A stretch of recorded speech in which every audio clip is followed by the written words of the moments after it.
Well, hello and welcome to this edition of our Limitless Live. I'm so excited to be here with you today for this Thriving Thursday. And I'm super excited to be joined by my co host, fellow room tilter, and former Olympian, Miss Iris Zimmerman. Welcome to the conversation, Hi, Iris. everybody. Hi.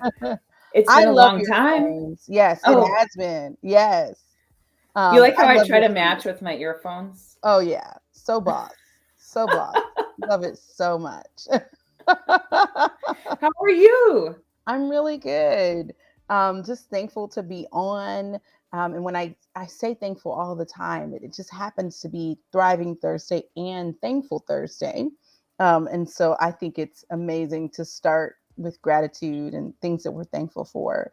Because I have plenty of things to complain about today. Okay. But I think being thankful is a whole reset that launches us into our thrive. I Uh, I love that. So maybe we take a second and say if you're out there, if you're chatting, go ahead and chat something you're thankful for. And then I'll say what I'm thankful for. I was telling you this, I had a morning to myself. I've never had a morning to myself. Usually it's, I have to do this, and there's a laundry list, and there's laundry, and there's like, there's all these things.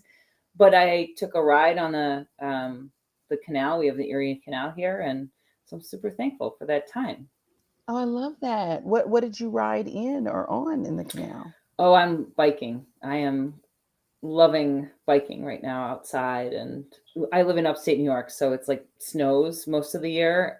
So like the 2 months that we don't have snow, getting the bike out and being outside is unbelievable. So Love it. reconnecting and grounding is great in nature. So Love that so much. I am thankful for my walk, more urban than yours this morning in Houston. But I can feel the difference between before I stepped outside and after, right? Even in the heat, even in the like sun bearing down on me, this early in the morning, it's still a whole reset to both connect with nature and move my body with intention. So, what's the yeah. temperature? Oh, only like 90 in the morning. Let me look. We haven't even hit 90 here in let, Rochester this summer, but um let me just look and see. oh my god. Welcome, Rebecca. I love that you're in this conversation. You said, I'm thankful that despite 4.5 months of searching for a job, I still have great hope and faith within me that there's a perfect position out there for me that is coming soon. Love that. Love that. Wow. Oh yeah. Okay. From Rochester, now living in Los She Angeles. feels Love my it. pain. I had to learn how to start skiing because otherwise I just was going to be sad for like 9 months of the year. Yeah. Wow. So it's only 94 degrees outside now. Only? Oh my God, I'm Yeah. sweating just thinking And about it. when my walk started, it was probably 92. Oh, It's supposed to hit 102, and there is an excessive heat warning until 9 p.m. okay. Okay. So it's so interesting. Like you can always have perspective. I think what I think is hot is like cold for you. So Oh, I'm being sarcastic. 94 is crazy. I like the honesty. I'm being sarcastic. I was like, someone likes heat. Rebecca, I'm laughing at us, but I want to go back to Rebecca because she brings up our topic. Yeah. What's our topic today? So I'm so excited to talk about transitions, seasons of transition. And I'm grateful that you raised it. Um, I come to the conversation lots of different ways.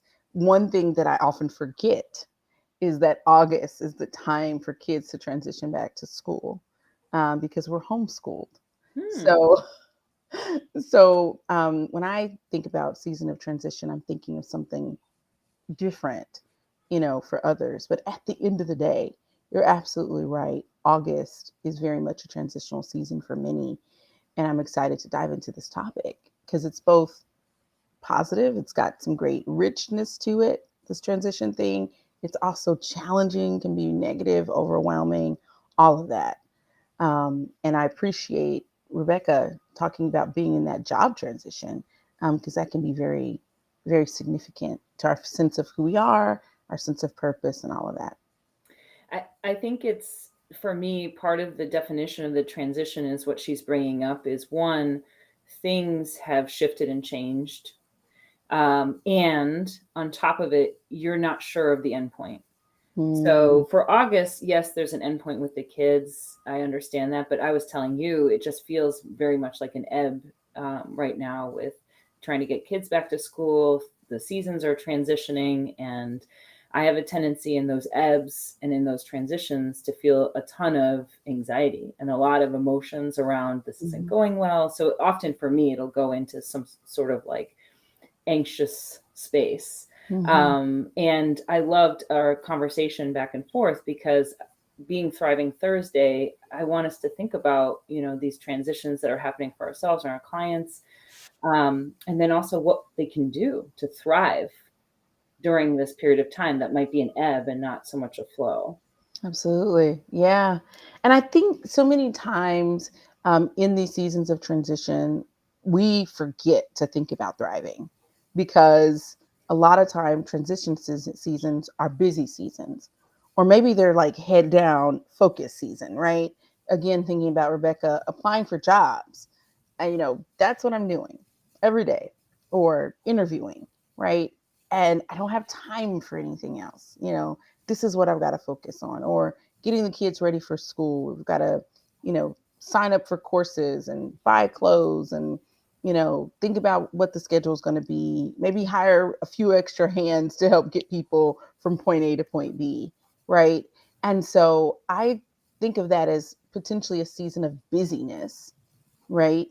And in that busyness, we attempt to streamline or focus, and often we cut out the things that would allow us to actually thrive through that season of transition. You know, I pride myself on my ability to compartmentalize, right? Sometimes compartmentalization just looks like neglect. You're just neglecting things, including yourself, you know. So um, thank you for framing it up, and helping us to really understand what this season can look like, how it can be really challenging. And again, for me, it's this idea of just, I'm so busy, I got to focus, and I've got to cut away all these other things. And I want to make sure that there are certain things that people don't cut out. Um, Otherwise, you move into survival mode and out of your thrive. Yeah. Yeah, well, Julia says it well too. She said, I've have to take care of myself differently during the period, and then labeling it as a transition will help as well. So those are all great tools. What Mm-hmm. about you? For you, it's interesting. I will talk about my transitions and how I feel because I don't feel a sense of busyness. Mm. So I'll I want to ask you, how do you help your clients or yourself um, bring back some of these tools or some of the things that help during these periods of transitions that might be busy or feeling busy, that you're not just Yeah. compartmentalizing and forgetting yourself or neglecting things like that, neglect. Um, how do you help your clients or help yourself? What are some things that you do? Yeah. So the first thought is, a lot of times when we're in transition, we can feel uneasy, right? Or restless. Um, we feel out of control. You mentioned feeling anxiety, right? So with those types of feelings, I like to coach my clients to center, recenter, have a focal point that's based in your intentions, right? What's the purpose of this transition? What's the ultimate goal? Why are we doing this in the first place? Right? I always think of this idea of, rushing to get to a celebration for your kid, right? To celebrate their birthday or an achievement or whatever. And in the process, you fuss at them, tell them their outfit isn't good enough, they're moving too slow, right? Like, almost forget to put them in the car on your race to get to their celebration, right? So this idea of getting to the goal, right? But forgetting what the goal was in the first place. So when we're in this transition, try to center yourself to deal with these emotions of uneasiness or restlessness.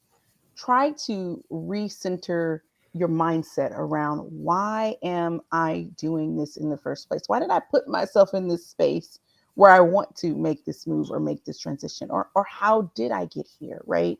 For those who are dealing with the transition that they didn't ask for, right? Maybe job loss or even family or friend loss, right? In that situation, it's, what meaning does this have? What am I supposed to learn here? What am I supposed to experience and pick up along the way? But I think centering is just so important when we're dealing with the angst, the uneasiness, and the unrest of a transition. I like how your voice even kind of calmed down and slowed down, because I could picture you coaching me through. I'm like, okay, we're centered now. Ah, I feel so much better. So if you need a coach, Karla, help you center, calm down. It's interesting about transitions because it's funny about the busyness. I can handle busyness and I Mhm. can compartmentalize, and my brain thrives on busyness because that's how I've always done. It's almost like an addictive measure. Like, let me get super busy and forget about all the things and all the work I have to do, the inner work, and let me just get Mhm. busy. But for me, it's times where, much like Rebecca, where it's not, the days aren't full, or I don't have as many clients, or I don't have as many things. And in July and August, my focus is a little bit different on the kids. I don't have as many clients, or and I'm thinking like job loss or switching, even when I was an athlete, switching into being not a non-athlete, this period of transition where there isn't a whole lot and you're transitioning your tempo, your pace, your things that you're doing. So I have a tendency to want to work through those things because I don't want to feel, that boredom makes me feel like a little chaotic. And so Mhm. um, I first start with slowing down, like leaning way into the slow down. And I like some of these, the meditation does help. But I think sometimes you can lead into the slow down. For me, it's this wanting this bias to action. I just talked to someone about grief and loss. We often have a bias to action. We don't want to feel the feelings. We don't want to think about things. So it's much easier for us to stay very busy. Mhm. Um, I think there has something to do with just the avoidance of things. So Yeah. I don't want to avoid or neglect. I want to slow down, and I want to get, as you're mentioning, really curious about what this period of time is asking you to do. And then Mhm. also knowing that it'll be okay, this will be over, and now is the time to start, what am I learning in this period of Yeah. time? So Yeah. I for me it's interesting because transitions that make me totally uncomfortable are ones where, or periods of time that transition, the ones that actually slow things way down so that it Mhm. can't speed up, make me feel more crazy. Mm. I love that. And I love the way you said, get curious, right? Get curious about what it is we're supposed to get from this, what it is this is teaching me. So, thank you, Rebecca, for saying that Dr. West helped you when saying, I needed to hear this right now, that it won't last forever. Those are words that bring hope when the fears rise up. Absolutely. Because it is just a season, right?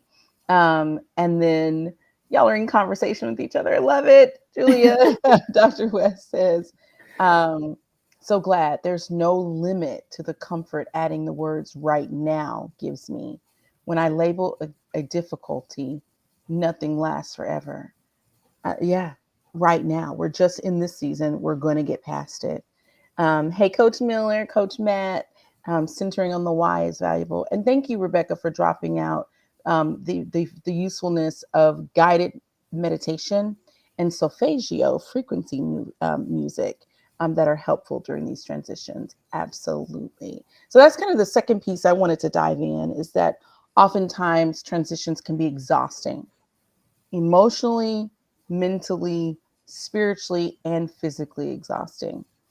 Um, it's just tiring, whether it's because of the busyness or because of the mental and emotional labor that goes in, um, or because this is shaking you and calling on a different part of you that you don't normally use, right? Which I consider a very spiritual thing. Um, so to hedge against the exhaustion, it's really important to stick to the routines that make you feel re-energized. So guided meditation, solfeggio, frequency music, those sound like things that help you to feel re-energized, revitalized, right? Restored to your capacity. For me, it's that daily walk. It's staying hydrated, and it's eating foods that are nutrient dense, honestly. That feed the brain, feed the body, feed the energy. Um, and then, of course, um, I always like to think of movement, mindset, right, and meditation. So continuing to do the exercise that makes you feel re-energized. I love the biking. I can see you out there along that trail, wind and hair in the wind. Um, and then doing some self-reflection, guarding time for self-reflection, to help center you and have you sit still and sort of push back against that sense of being exhausted, by just having things swirling, right?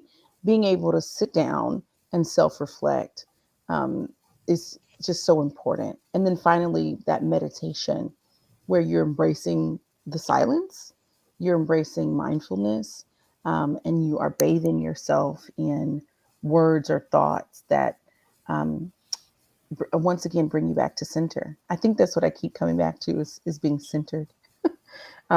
But it's important not to back burner the routines that make you feel re-energized in this exhausting process of transition. And so many of us, again, we try to do focus, and so we don't do these things. Oh, I forgot to exercise. I forgot to meditate. Whatever. But in this time, it's just that much more important to re-anchor into those practices. What's something that kind of re-energizes and reignites you in this transition season, Iris? Well, I said it's when things kind of ebb instead of flow. It's interesting. I do a lot of my own self work, but I do think some of what I need is to connect with others, Mm-hmm. like deeper connect with my kids or with friends and reach back out to them and have conversations with them. So I get a lot of energy from being able to unload what's in my head, Yes. and talk to others, talk to coaches, talk to my coach. I think a lot of these practices, I I do a lot individually, and so I don't want to feel isolated. One of the things you said was we can often feel isolated in transitions, and that's what I want to make sure that people know is that there's other people out there that want to help you, either a coach or Mm-hmm. a therapist or someone wants to be out there, and someone's best life is to help you work through the transition. So don't be afraid of reaching out or asking for help or just being able to tell someone how you feel. I think is really, really important. We're connected humans, right? We're Mm-hmm. animals that love groups and others. Even though we're introverted, sometimes we do like others. So I think besides the reflection, just to add to that, is just reach out to your tribe, reach out to people that care about you, and don't feel isolated at this time. And Yes. also, I really like, and it's not, I've kind of gone back and forth of like, is this a hiding technique or not? Because I am a people pleaser, but I think helping others and getting outside of myself in times of transition really helps me to learn things and to grow. So, volunteering somewhere or asking a friend if they need help in their garden or something helps me get outside of the situation and just connect with others as I well. love that so much. That was actually my third point. You made it, right? Because so many times seasons of transition make us feel overwhelmed, right? And that's Yeah. what, when I think about overwhelm, that's when I think about the need to reach out. Many Hmm. times we try to bunker down, hunker down, bear the load ourselves, feel like we need to be strong or whatever. But actually, in that season of transition, when you're feeling overwhelmed, you want to reach up and reach out, call in the resources, have a consistent person that you can vent to, right? Maybe even have a consistent vent session. I may or may not have a 5:30 a.m. every Thursday morning vent sessions on my calendar, and there have been some times when I've taken it for granted and other times where I was like, we good for 5:30, because I'm going to need 3 hours of your time, for sure. It's just that important, to have people around you helping you to carry the load, because the load can get heavy when you're trying to carry it yourself. And there was no reason to do that. It was never designed for you to carry it by yourself. So, yeah, as we like Yeah. to say, take the S off your chest, right? Take the S. Every time I have these conversations with you, I leave with something. So take the S off your chest. Yes, you Interesting. never heard that one. I love it. No, I haven't. Yes, take the S off your chest. Stop trying to be superwoman, right? And let someone else help carry the load. Yeah. Yeah. I wonder if we could also just take it another level of like, can we equate being Superman or Superwoman as a team or as with others? Meaning that it's not just one individual, that we don't equate being super with doing everything Hmm. ourselves. Hmm. So I think I want to make that equate too. Take the S off your chest, mic drop, Julia. She likes it too. We're putting it straight into the Limitless Mind curriculum now. Um, So I appreciate your comment, Rebecca, again, and just being so self-effacing and transparent and vulnerable with us here. I'm grateful.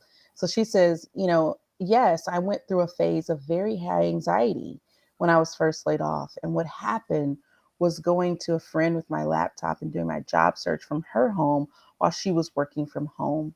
It literally helped to not be alone in my apartment with my thoughts. Yes, right? Just that simple act of sitting with someone, and I want to put that out there for the person who is opening the door and allowing you to come in and sit in their home, right?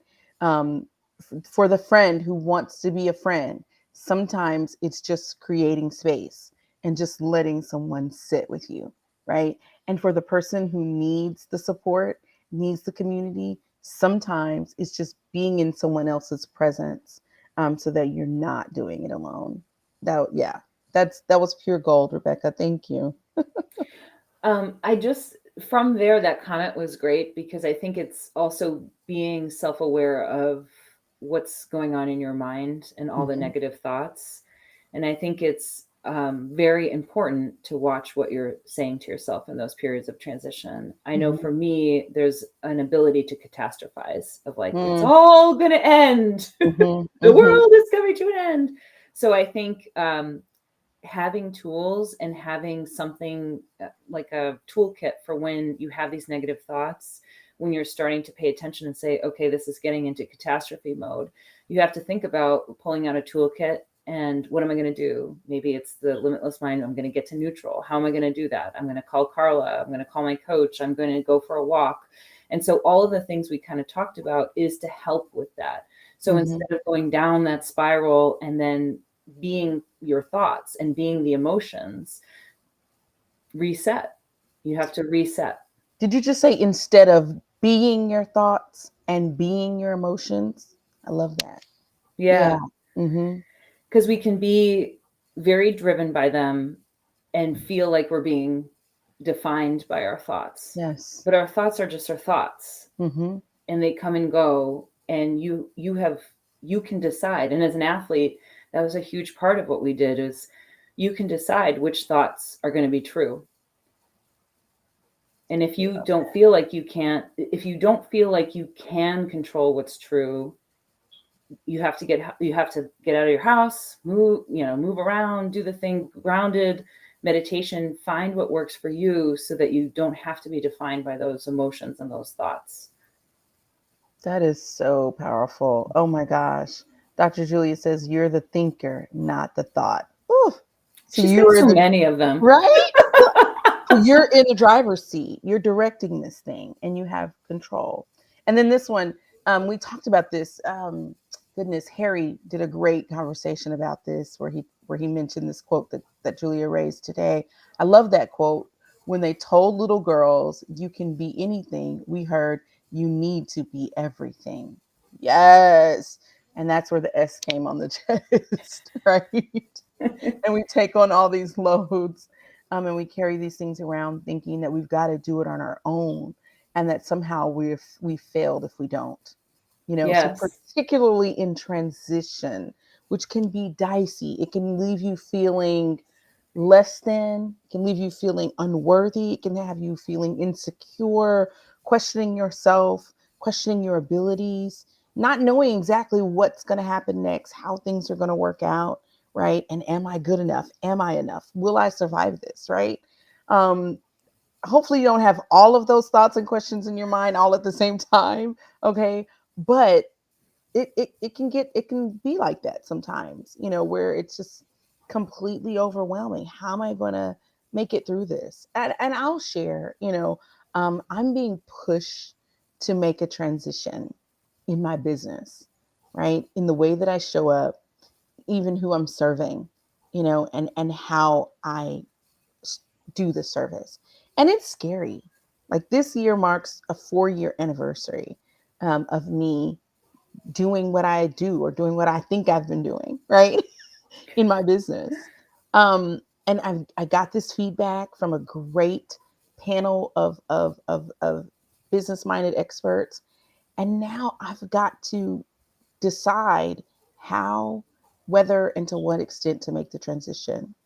And my first thought was, thanks for your amazing feedback from all of your years of experience and success. I don't want to do that. I don't want to be afraid. I don't want to be uncomfortable. I'm not planning to take the risk of following your excellent advice.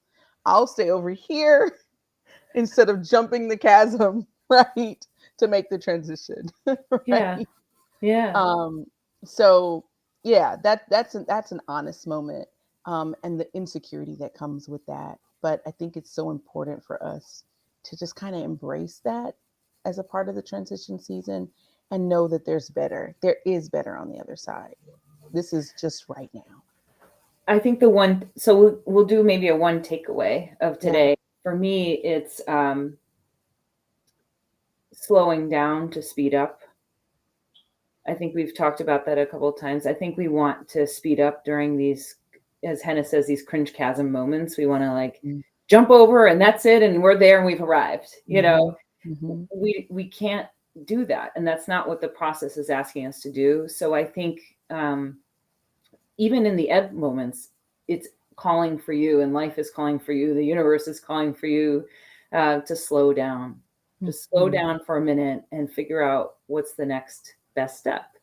What am I going to Absolutely. do next? So that's the thing, is we have these emotional reactions. Those emotional reactions are okay, but we don't need to have them lead us. And so if we slow down enough, then we can really action the next step that's really aligned with ourselves and our values and our goals. So I that's the love that. takeaway. I love that. The big takeaway I'm taking is, let's double down on those relationships, those connections and community, instead of isolating.